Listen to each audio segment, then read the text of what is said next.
Y así describe aquí Sola Escritura. Dice, Sola Escritura es el principio de que la palabra de Dios es la única regla infalible para la fe y la práctica. La salvación viene solamente del Señor nuestro Dios, quien, como es el Creador, debe ser la autoridad final sobre todo lo que hay en la creación. Por lo tanto, su revelación es el juez supremo de la realidad. Aunque el Señor ha revelado verdades sobre sí mismo y su ley moral en la creación, Él ha revelado su plan de salvación solo en las Escrituras. En consecuencia, y como las Escrituras son las mismísimas palabras de Dios, como decía, no sé si era R.C. Sproul, o no recuerdo qué, ¿tú quieres escuchar la voz de Dios? Lee la Escritura en voz alta. Es la mismísima palabra de Dios, hermanos. No hay ningún tribunal superior a la palabra de Dios para que entendamos cómo podemos ser salvos y qué es lo que el Señor espera de nosotros. Dios ha instaurado varias autoridades más, por ejemplo, los padres, el gobierno, la Iglesia. Sin embargo, todas estas son propensas a errar y pueden ser corregidas por la Escritura. La Iglesia, los grandes eruditos, teólogos bíblicos y otros pueden ayudarnos a entender la Biblia. De hecho, debemos someternos a la autoridad de la Iglesia siempre y cuando ésta se conforme a la enseñanza de la Escritura. Pero no hay ninguna autoridad superior a la Escritura, lo cual se debe a que ella sola es la palabra infalible de Dios. Un poco largo, hermanos, pero creo que es espectacular cómo lo expresa. ¿Qué estaba enseñando la Iglesia Católica, hermanos?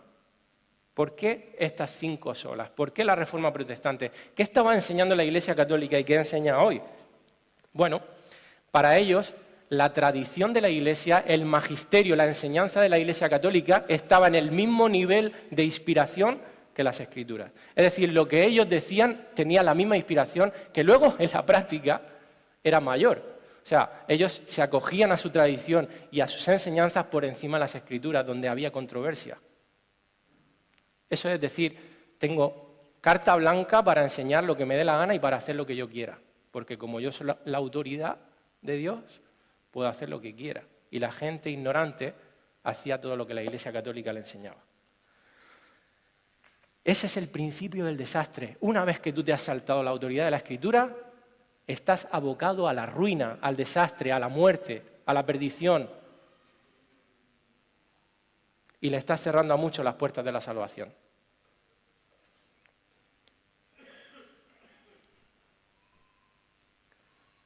Cuatro años después de clavar las 95 tesis, Martín Lutero fue citado por las autoridades civiles y eclesiásticas del momento para que se retractara, para que dijera, Lutero, públicamente te damos la oportunidad antes de matarte, de que te retractes y que digas que todo lo que has enseñado es mentira.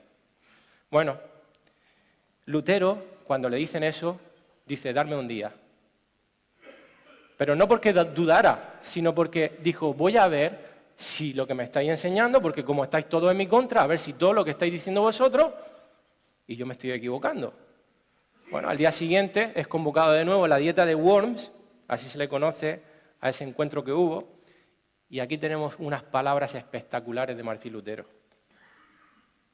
Yo no puedo someter mi fe al Papa o a los concilios porque está tan claro como el día que ellos han errado continuamente y se han contradicho a sí mismos. A menos que se me convenza por el testimonio de las Escrituras o por razones evidentes, me mantengo firme en las Escrituras. Mi conciencia es cautiva de la palabra de Dios. No puedo ni quiero retractarme de nada, viendo que no es seguro o justo actuar contra la conciencia. Que Dios me ayude. Amén. ¿Consecuencias? En ese momento no lo mataron porque sería muy evidente la injusticia, pero inmediatamente hubo una persecución y Lutero tuvo que salir por patas y esconderse. Hasta el punto que el Papa llegó a decir que quien matara a Lutero, quien lo matara, estaba dando permiso a matarlo directamente, sería absuelto de todos sus pecados, iría directamente al cielo. Increíble. Lutero no solamente no se retractó, sino que se mantuvo firme, enseñando cada vez más las Escrituras con más luz que recibía de parte de Dios, conforme las iba estudiando más, y tradujo la Biblia al alemán, para que todo el mundo pudiese leer la Biblia.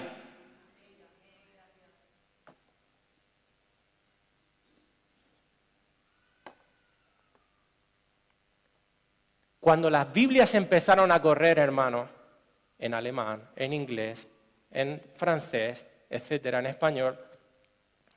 El Papa no sabía dónde meterse.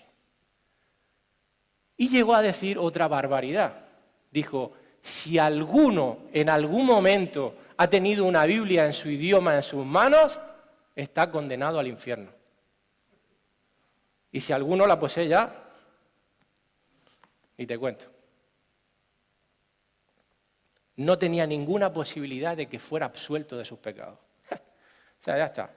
Para ti ya no hay posibilidad. Se inventó el pecado imperdonable. ¿Por qué? Porque les convenía mantener a la gente ignorante para manipularlos como marionetas. Y hermanos, no digo yo que esto es lo mismo que pasa hoy en día muchas veces. No es lo mismo que le pasa tristemente dentro de la iglesia evangélica a muchos pastores que quieren mantener a sus ovejas, que no son suyas, son del Señor, ignorantes. Y tiemblan cuando uno dice quiero estudiar en el seminario, o quiero estudiar teología, o quiero estudiar más de la Escritura, tiemblan.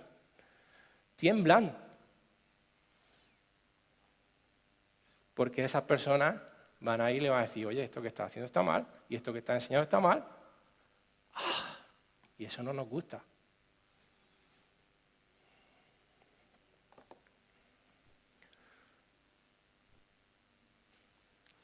Fijaros cómo reaccionó la Iglesia católica. Se endureció en su postura. En vez de tener humildad y decir, vamos a ir a la Escritura y vamos a ver si esto es así o no es así, se endurece y en el Concilio de Trento lo que hace es decir, bueno, hay un montón de cosas que no están en la Escritura que nosotros hacemos, los sacramentos y otras prácticas, pero resulta que hay unos libros que se llaman apócrifos, deuterocanónicos, que sí tienen esas cosas. Vamos a canonizarlos, vamos a decir que son inspirados y los vamos a meter dentro de la Biblia. Y eso es lo que hicieron. Y desde el siglo XVI, en las Biblias católicas están los libros apócrifos, por esto, por el endurecimiento del corazón de la Iglesia católica para apoyar disparates como ellos enseñan. Y eso es lo que pasa muchas veces dentro de la Iglesia evangélica. En vez de ser humildes, ir a la Escritura, no, sacamos las zarpas, las pezuñas y defendemos nuestra posición hasta que nos muramos y nos endurecemos en nuestro corazón. Y hablo de la Iglesia y hablo de cada uno de nosotros como cristianos, de forma individual. A veces nos cerramos y nos metemos tanto en nuestra postura que no somos humildes para decir, a ver, demuéstramelo con la Escritura. Pero de verdad, no para discutir, para pelear. Pero es que somos tan orgullosos. No hay nada nuevo bajo el sol. Y esto es lo que hacían, hermanos, los fariseos. Ni más ni menos que lo que vemos ya en la época de Cristo. Lo que hacía la Iglesia católica es lo que ha hecho el ser humano siempre. Porque el ser humano es igual, el mismo desde siempre. Se ha inventado nuevas formas de pecar, pero que al final viene a ser lo mismo. Dice en Marcos 7, 8 al 13, porque dejando el mandamiento de Dios, Cristo le está hablando aquí a los fariseos, os aferráis a la tradición de los hombres. Le dice en el 9, bien invalidáis el mandamiento de Dios para guardar vuestra tradición. Y en el 13 se lo enfatiza nuevamente, invalidando la palabra de Dios con vuestra tradición que habéis transmitido. Y muchas cosas hacéis semejantes a estas. Y esto, hermanos, es lo mismo que sucede hoy dentro de la Iglesia evangélica. Pero el apóstol Pedro dice, en 2 de Pedro 1, 20 al 21, entendiendo primero esto, que ninguna profecía de la Escritura es de interpretación privada.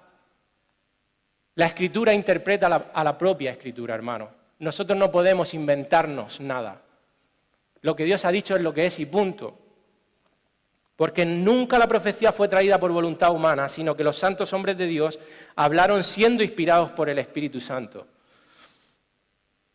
Nosotros, hermanos, no podemos interpretar sin tener en cuenta la revelación total de las Escrituras y alegorizar como hacemos muchas veces a nuestro antojo. ¿Cómo interpreta la gente hoy en día la Biblia, la Escritura dentro de la Iglesia evangélica? Como dice el pastor Miguel Núñez, que se ha inventado una palabra, medalaganariamente. Es decir, como me da la gana. Como me da la gana. Cojo la Biblia y lo que se me antoje. A ver, abro por aquí. Esto para mí significa. ¿Cómo que para ti? Así es como interpretamos la Escritura hoy. Lo que para ti significa, ¿qué significa esto para mí? No. ¿Qué significa el texto bíblico? Y entonces luego busca la aplicación para tu vida. No tienen en cuenta el contexto, no tienen en cuenta la totalidad de las Escrituras, no tienen en cuenta los idiomas originales, introducen sus ideas al texto en vez de ver qué significa. Hermanos, cogemos la Biblia y la tratamos como si fuera cualquier libro. Un poquito más adelante Pedro dice en el capítulo 3, versos 15 al 16, y tened entendido que la paciencia de nuestro Señor es para salvación, como también nuestro amado hermano Pablo, según la sabiduría que le ha sido dada, os ha escrito, casi en todas sus epístolas, hablando en ellas de estas cosas, entre las cuales, fijaros lo que dice aquí, dice, hay algunas difíciles de entender. Hay algunas difíciles de entender que pueden prestarse a una mala interpretación. Pero dice, las cuales los indoctos e inconstantes tuercen, como también las otras Escrituras, para su propia perdición. Es decir, no solo los pasajes difíciles en donde puede haber, después de hacer una correcta interpretación, utilizando las normas de interpretación, pueden haber diferencias como las hay en el día de hoy entre iglesias de sana doctrina, sobre la escatología, sobre los dones del Espíritu, etc. Pero hermano, es que el problema es que hay personas que tuercen todas las Escrituras, hasta las que son fáciles de entender. Todas. No solo las difíciles, sino todas. ¿Para qué? Para su propia perdición. Y hoy en día, hermano, en el siglo XXI, la doctrina de solo Escritura está siendo más atacada que nunca. Consecuencias, falsas enseñanzas, herejías, falso evangelio humanista que lleva a la gente al infierno. ¿Y qué debemos hacer ante esto? Pues ser columna y baluarte de la verdad. Ni más ni menos. Cueste lo que cueste. Primera de Timoteo 3:15 dice, para que si tardo sepas cómo debes conducirte en la casa de Dios, que es la iglesia del Dios viviente, columna y baluarte de la verdad. Esto es responsabilidad de todos, no solamente de los pastores. Toda la iglesia es columna y baluarte de la verdad. Hasta ahora, hermanos, he hablado de la iglesia evangélica en general, pero ahora quiero apuntar a cada cristiano en particular. Porque esto mismo que pasa a nivel iglesia pasa a nivel personal. ¿Cuántos habéis dicho o cuántos habéis escuchado alguna vez la frase siento paz de Dios?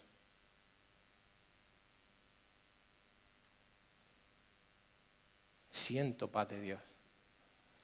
¿Puedes sentir la paz de Dios? Claro que sí. Dios a veces nos da una paz especial. Pero cuando digamos esa frase, tiembla. Porque tu corazón es muy engañoso. Y puede ser que detrás de esa paz que tú supuestamente tienes esté tu carne, tu pura carne.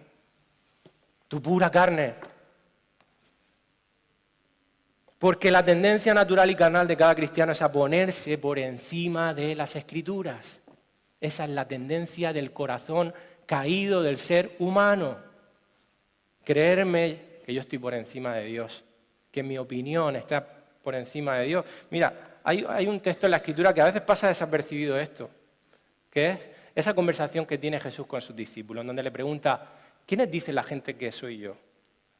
Porque al final Jesús lo que quería es que escuchar de ellos lo que ellos pensaban de él, de quién era, ¿no? ¿Quién es el que responde? Nuestro amigo Pedro, ¿verdad? El impulsivo, ¿no? ¿Y qué dice Pedro? Tú eres el Cristo, el Hijo del Dios viviente. Y Jesús le dice, bien has dicho. Y esto no te lo ha revelado ningún ser humano. Esto no ha salido de ti, esto te lo ha revelado Dios. Esto es un don divino. Ahora bien, cuando un judío tenía claro, a ver si me explico. Un judío, tenía bastante claro lo que significaba la figura del Mesías. Sabían que si en algún momento ellos se encontraban con el Mesías, esa era la autoridad máxima en todo lo que dijera. Para los judíos eso estaba claro.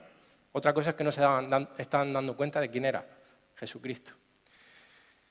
Y entonces debían toda su lealtad y toda su obediencia a ese Mesías. Bueno, Pedro le acaba de decir a Cristo que es el Mesías. Como buen judío, él sabía lo que significaba ser el Mesías. ¿Qué le dice inmediatamente Pedro?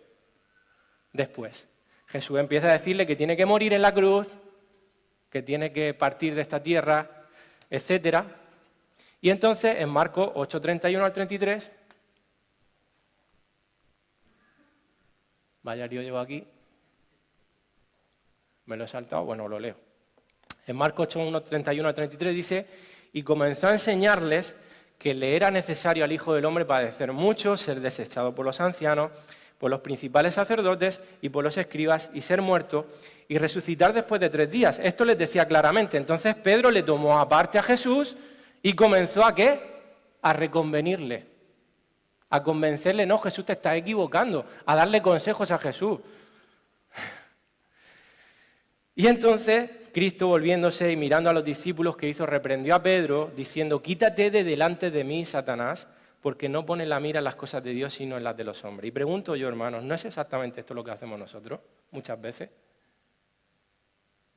Nos ponemos a negociar con Jesús, nos ponemos a negociar con Dios, cuando en su palabra dice una cosa y nosotros decimos, sí, Señor, pero es que no sería mejor así.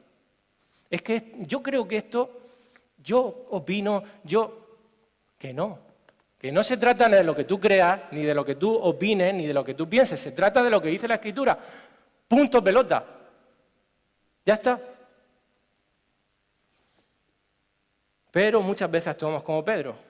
Señor, pero es que yo sé que se va a convertir, es que yo sé que, es que yo veo, es que yo... Dame tiempo.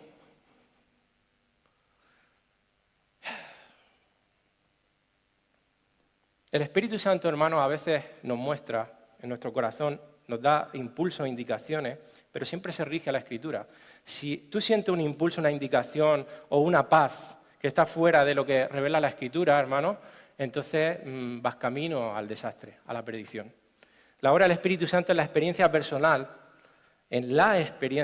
no puede desligarse de la Escritura. No habla en maneras diferentes a la Escritura. Si tus emociones, tus supuestas indicaciones del Espíritu contradicen eso, deséchalas.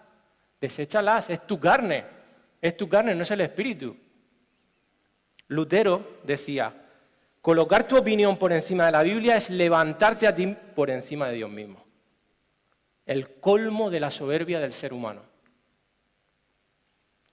Vivimos, hermanos, en una sociedad posmodernista, ¿verdad? Todos sabéis que lo que se enseña y la filosofía de este mundo, de esta sociedad, es que lo que el individuo determina que es verdad es en función a lo que él piensa o siente. Por eso, si alguien dice yo siento que soy mujer y es hombre, bueno, pues es mujer porque esa es su verdad. Ese es el posmodernismo hoy en día, es un disparate, hermano, porque eso da lugar a cualquier tontería y cualquier estupidez. Como si yo voy ahora por la carretera, por la autopista, 140 y me para la policía y yo le digo, es que me siento ambulancia.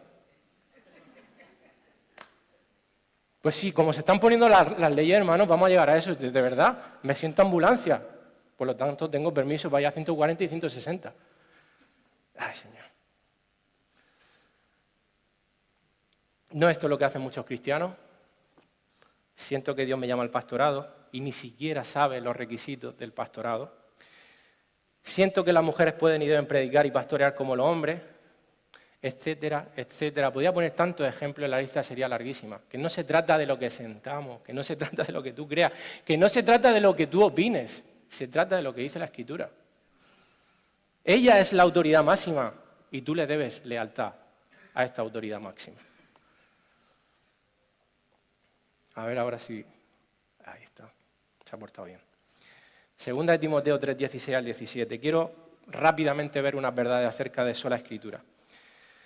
Toda la Escritura es inspirada por Dios y útil para enseñar, para redarguir, corregir e instruir en justicia, a fin de que el hombre de Dios sea perfecto, enteramente preparado para toda buena obra.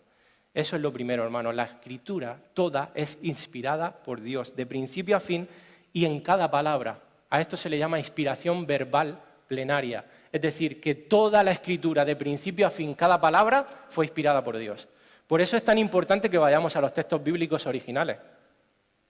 Porque en las traducciones muchas veces se pierde el sentido original de esa inspiración verbal plenaria. Por eso cuando vamos al griego, y aunque a veces resulte gracioso cómo lo pronunciamos, o al hebreo, o a lo que sea, hermano, es porque queremos ser fieles a la inspiración verbal plenaria. En segundo lugar, no hay textos más inspirados que otros en las Escrituras. Todos son igualmente inspirados, porque luego están aquellos que dicen, ¡ay, estas sí que son en rojo! Estas sí. Estas son del Señor. Porque sabéis que en la Biblia las palabras en rojo son las de Cristo. Estas son más inspiradas que el resto. No, hermano. Tienen más revelación posiblemente, pero no más inspiración. Son dos cosas muy diferentes. Inspiración, toda la Escritura igual. Toda es inspirada por Dios. Y por supuesto, hermano, en tercer lugar, la Biblia es infalible, porque es la palabra de Dios, no puede errar, no puede fallar. En todo lo que comunica, en todo lo que expresa, en todo lo que enseña, no puede contener ningún error, porque es la verdad, la única verdad. Y cuando hablamos de esto, hablamos por supuesto del texto original, no de las copias, pero hermanos, podemos estar tranquilos de que las traducciones que tenemos son confiables. Y por último, en cuarto lugar, con esto podría dedicar un montón de tiempo, hermanos, pero no hay. La Escritura es suficiente para el hombre. La Escritura es suficiente para el hombre. Contiene todo lo que tú y yo necesitamos para vivir en la voluntad de Dios y para ser salvos. Todo. Los libros que vendemos en la librería son de ayuda, son de bendición, son un regalo inmenso que Dios nos da, porque son libros, en este caso los que nosotros traemos, fieles a la Escritura. Si no fueran fieles a la Escritura, serían basura, literalmente.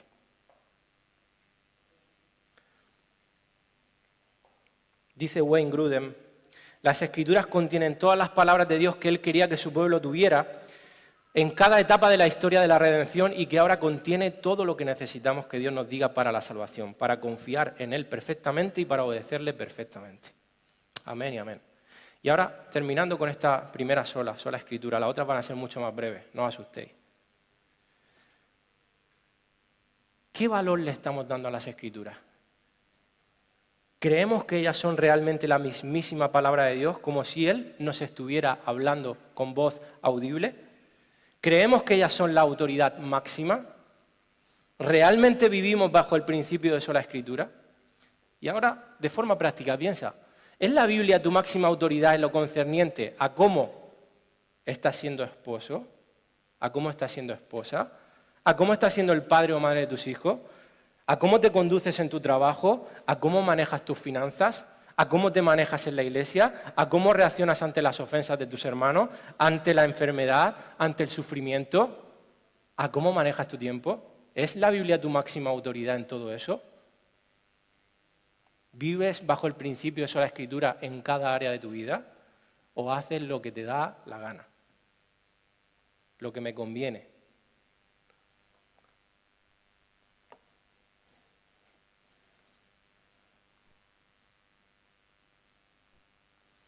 Pasamos, hermanos, y rápidamente a sola fide, sola gratia y solo Christus.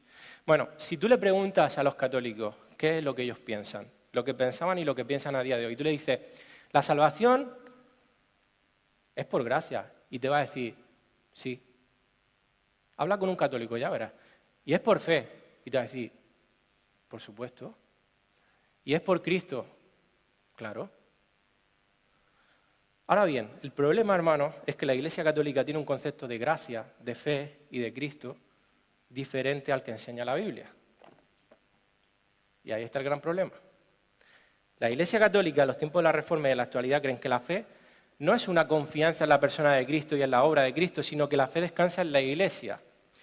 Si tú haces lo que la Iglesia te dice, si tú participas en los sacramentos, si te bautizas, si te tomas la hostia sagrada, si tú te bautizas, confiesas tus pecados al sacerdote y no te dejes ni uno, entonces serás salvo. Cuando hablamos de gracia para el católico, la gracia es algo que Dios imparte al pecador y lo capacita desde ese momento para hacer buenas obras.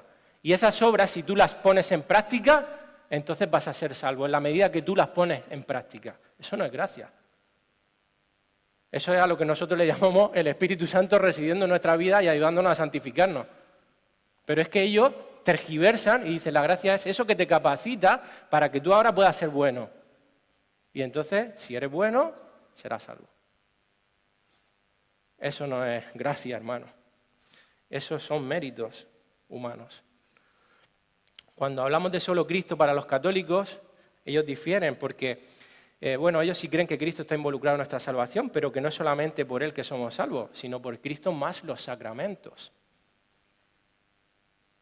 ¿Cuáles son los sacramentos? La comunión, la confesión, el bautismo, etcétera, etcétera. Y de hecho ellos agregan a otros mediadores, no solamente a Cristo, como María, como corredentora, que la llaman. Todas estas cosas son las que enseñaba la Iglesia y sigue enseñando, ¿no?, la Iglesia Católica. Gracias a Dios que los reformadores trajeron luz, porque este falso evangelio estaba enviando a muchos al infierno y sigue haciéndolo. Hermano, la salvación no descansa en tus manos, descansa plenamente en Cristo. Si fuera que descansara en nuestras manos, estaríamos todos perdidos, abocados al infierno. No se salvaría nadie, porque somos todos viles pecadores. Todos.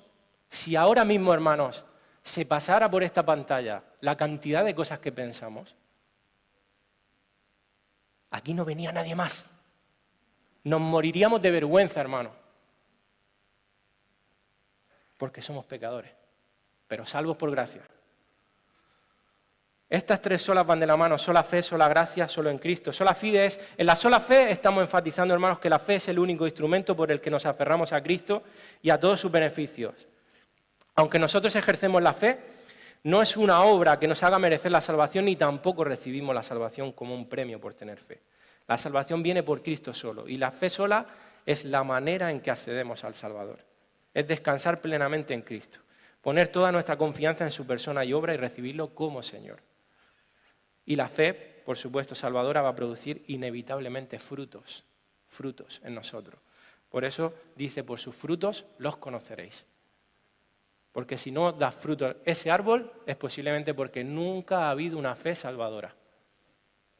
Por eso los reformadores, esta podría usar muchísimos versículos, pero este es contundente, ¿no? Efesios 2:8-9 dice: porque por gracia sois salvos por medio de la fe. Y esto no es de vosotros, esto es un don de Dios, esto es un regalo, no por obras, para que nadie se gloríe. Hebreos 12:2 dice que Jesús es el autor y el consumador de la fe. Ahora bien, los reformadores explicaron esto de la fe muy bien. ¿Cuál es la fe genuina, la fe salvadora? Ellos decían que necesitaba de tres elementos. Los voy a decir en latín, pero os explico rápidamente lo que son. Notitia, assensus, fiducia. Notitia era conocimiento. Tú tienes que tener conocimiento de lo que está explicado, enseñado en las Escrituras, acerca de ti y acerca de Cristo y de su obra. Si tú no tienes conocimiento de eso, te vas a ir al infierno. Necesitas primero recibir la luz en ese aspecto. Pero luego dice assensus, asentir, es decir, creer en ese conocimiento que se te ha dado, que te han predicado, que te han enseñado. Tienes que creer, asentir, estar de acuerdo, sí, lo creo. Sí, pero si tú te quedas ahí, te vas al infierno. Si tú te quedas ahí, y eso es lo que le pasa a muchos que están en las iglesias evangélicas, se quedan en assensus, creen en esto, pero luego les falta confianza, fiducia. Fiducia es plena confianza en Cristo y en su obra, en eso que has creído hasta el final de tus días. No significa, por supuesto, que no puedas tener algún momento de tambaleo y dudas, porque los tenemos. Y puedes dudar de tu salvación. En algunos momentos eso pasa, tristemente pasa, hermano. Pero si eso es lo que caracteriza tu vida siempre, si nunca tuviste una plena confianza en Cristo y en su obra, entonces tú nunca fuiste salvo. Nunca tuviste fe salvadora. Notitia sensus fiducia, conocimiento, asentimiento y confianza. Sola gratia. Esta es la verdad, hermanos, de que solamente la gracia de Dios por el amor con el que nos amó es la que nos hace salvos, que no hay ninguna obra meritoria en nosotros. Todas nuestras obras no solamente son insuficientes, sino que además no califican ante los ojos de Dios como justas porque están empañadas por el pecado. Dios derrama su favor sobre nosotros en la persona de su Hijo, imputándonos sus obras perfectas de justicia. Y eso es lo único que nos hace salvos. Es un regalo de Dios, si no para nosotros sería imposible. Romanos 11:6, por poner un versículo, podría poner muchísimo. Y si por gracia, ya no es por obras. De otra manera, la gracia ya no es gracia. Y si por obras ya no es gracia, de otra manera la obra ya no es obra. Más claro el agua. Todas las religiones que enseñan una salvación por obras, las obras son diferentes, pero al final todas tienen en común que son por obras. Te salvas por lo que tú haces. Tristemente, lo lamentable es que dentro de las iglesias evangélicas se está predicando ya una salvación por obras.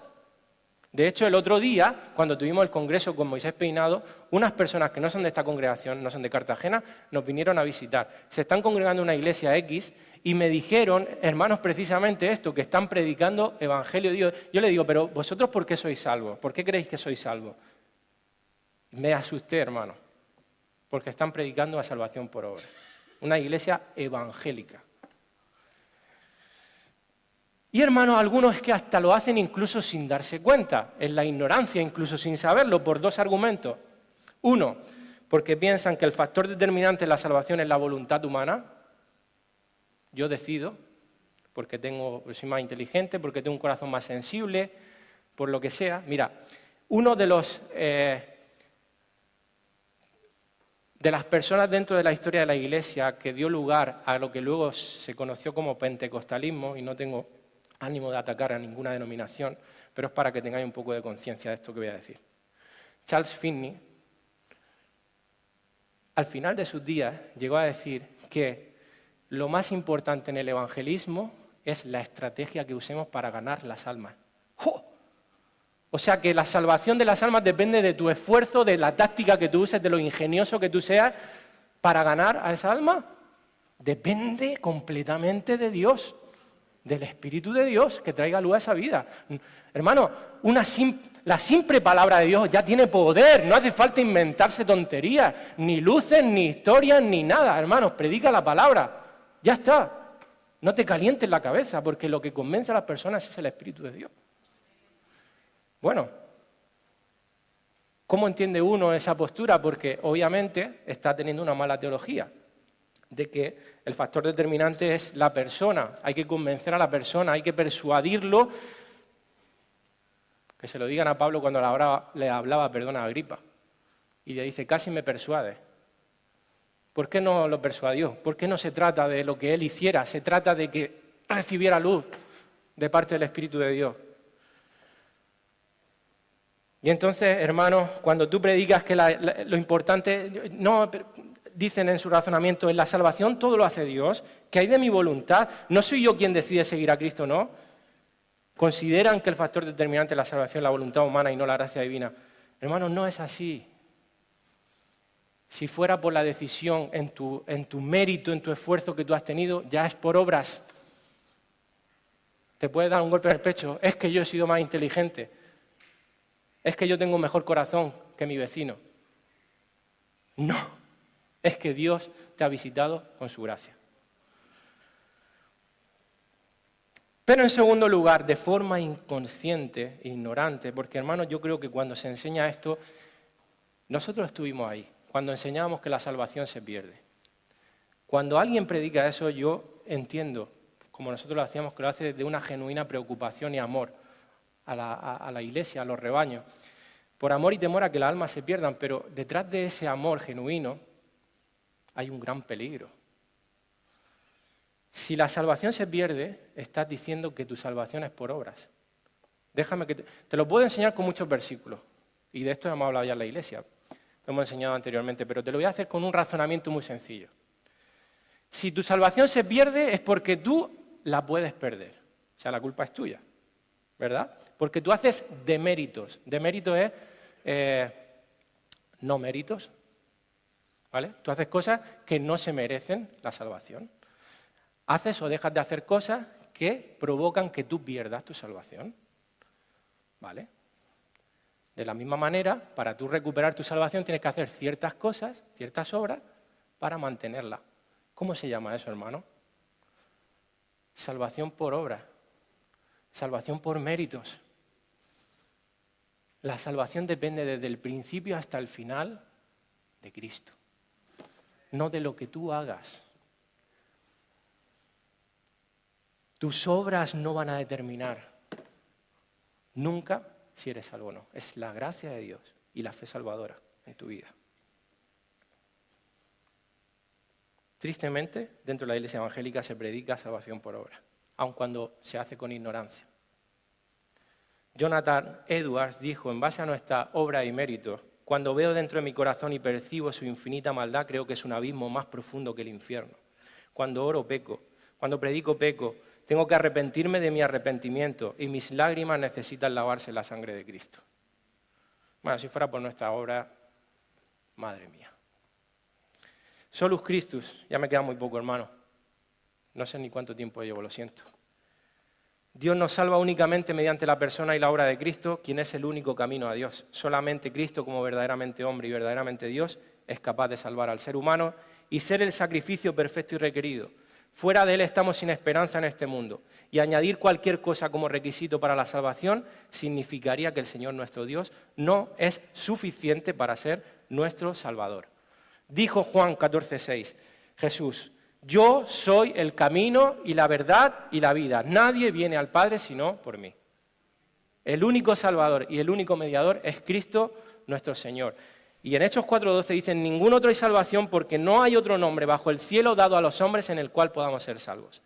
El centro del cristianismo, la piedra angular, la joya de la corona de todo lo que creemos es Jesucristo. La teología católica romana ya sabemos lo que enseña, ¿no? Sacramentos, liturgias, María. Pero es que, hermano, el corazón del ser humano va en esa misma dirección. El legalismo, la levadura del legalismo en nosotros nos lleva a creer que Cristo no es suficiente y que nos tenemos que ganar la salvación. Y por eso cuando estás pecando, por lo que sea, porque te has descuidado y has entrado en una decadencia espiritual, dudas a veces de tu salvación porque en el fondo de nosotros, hermano, es como que hay ese legalismo, esa levadura insertada que nos hace creer que nosotros nos podemos ganar algo de la salvación de Dios. Que no, que se trata de Cristo. Que tú no puedes hacer absolutamente nada. El cristianismo es Cristo de principio a fin. Dios está complacido contigo porque ve a Cristo, no te ve a ti, ni me ve a mí, porque si me viera a mí, vomita. No puedes hacer nada para que Dios te ame más ni para que te ame menos. Hermanos, Cristo es suficiente como Salvador. Y dice en 1 Corintios 1, 30 al 31. Mas por Él, por Cristo, por Él estáis vosotros, mas por Él estáis vosotros en Cristo Jesús, el cual nos ha sido hecho por Dios sabiduría, justificación, santificación y redención, para que, como está escrito, si hay algo en lo que nos podamos gloriar, hermano, es solamente en Cristo. El que se gloría, gloríese en el Señor, no en tus obras ni en tus méritos. Y esto nos lleva a la última sola, soli Deo gloria. En ese sistema católico de la salvación, el hombre es el que recibe la gloria. ¿Por qué? Porque hace méritos para conseguirla. Pero en la salvación verdadera, en el verdadero evangelio, toda la gloria se la lleva a Dios porque la salvación pertenece completamente al Señor y no a algo que nosotros podamos hacer. Soli Deo gloria en nuestra salvación y soli Deo gloria en todas las demás cosas, porque de Él, por Él y para Él son todas las cosas. Por eso en Efesios 1 dice lo siguiente: bendito sea el Dios y Padre de nuestro Señor Jesucristo, que nos bendijo con toda bendición espiritual en los lugares celestiales en Cristo, según nos escogió en Él, antes de la fundación del mundo, para que fuésemos santos y sin mancha delante de Él, en amor, habiéndonos predestinado para ser adoptados hijos suyos, por medio de Jesucristo, según el puro afecto de su voluntad, para alabanza nos escogió, para alabanza nos salvó de la gloria de su gracia, con la cual nos hizo aceptos en el amado. Amén y amén. Y ya termino, hermano, con dos aplicaciones. Sí, he llegado al fin, por fin. En primer lugar, el corazón de la Reforma, hermano, estas enseñanzas, estas 5 solas, son de igual relevancia para nuestros días que para aquellos días. Meditemos en ellas. Examinemos nuestros corazones para ver si realmente estamos viviendo a la luz de lo que esas verdades enseñan. Y dejemos que la palabra de Dios sea realmente la autoridad en toda área de nuestras vidas. Y en segundo lugar, necesitamos creer, vivir y proclamar, estas 5 solas porque ellas resumen el centro de nuestra fe y del Evangelio. Sin ellas no podemos ser sal ni luz. Y hermano, vivimos en medio de una densa oscuridad. He querido concluir con esta imagen. Eso somos tú y yo. en un mundo de tinieblas y en una iglesia llena de tinieblas, tú y yo somos esa luz. Post tenebras, luz. Después de las tinieblas, luz, hermano. Seamos esa luz que necesita el mundo y necesita la iglesia. Amén. Me gustaría orar y después quiero poner una canción que expresa estas 5 solas que compuso Samuel Barceló y es una de mis preferidas. Habla de lo que hizo el Lutero y habla de estas 5 solas. Oramos primero. Gracias, Señor, por tu palabra predicada esta mañana, Dios mío. Y gracias por traernos a memoria, Señor, esa reforma, Dios, que tuvo lugar por tu providencia divina, Señor. Por tu soberanía, Dios. Gracias por usarte de hombres valientes y débiles al mismo tiempo para proclamar tu verdad, Señor, y dejar un legado, Señor, que perdura hasta el día de hoy. Si bien hay decadencia, Señor, hay un remanente, Señor, Dios, que ha abrazado estas verdades y vive en pos de ellas, Señor. Que así sea en cada uno de nosotros, Dios mío. Que tu luz siga brillando en nuestras vidas, Señor. Gracias, Señor. Amén y amén.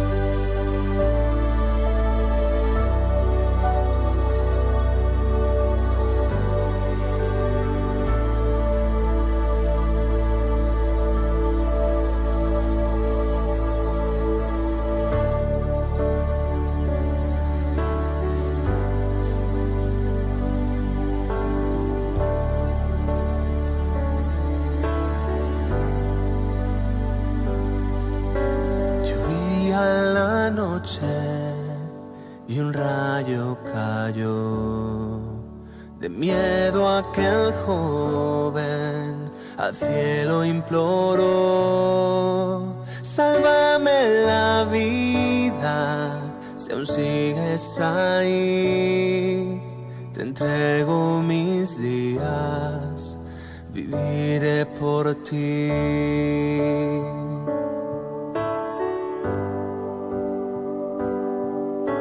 Leyendo la Biblia pudo descubrir que el Dios que temía le amó hasta el fin. Con amor eterno su Dios le salvó. Él puso el cordero, la deuda él pagó. Y es solo por gracia, solo por la fe, solo en su palabra, solo en Cristo Rey. Al sea la gloria por su eterno amor, por fe y no por obras tendrás salvación.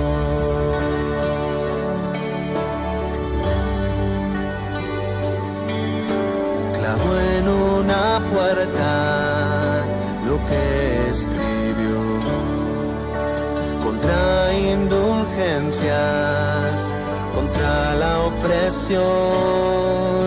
La fe no se compra, la fe es un don y no se negocia en nombre de Dios. Quedan personas que creen como Él, que Dios nos perdona solo por la fe. Predica la gracia que hay en Jesús, vacía hoy tus cargas al pie de la cruz. Y es solo por gracia, solo por la fe, solo en su palabra, solo en Cristo Rey. Al sea la gloria por su eterno amor, por fe no por obras tendrás salvación.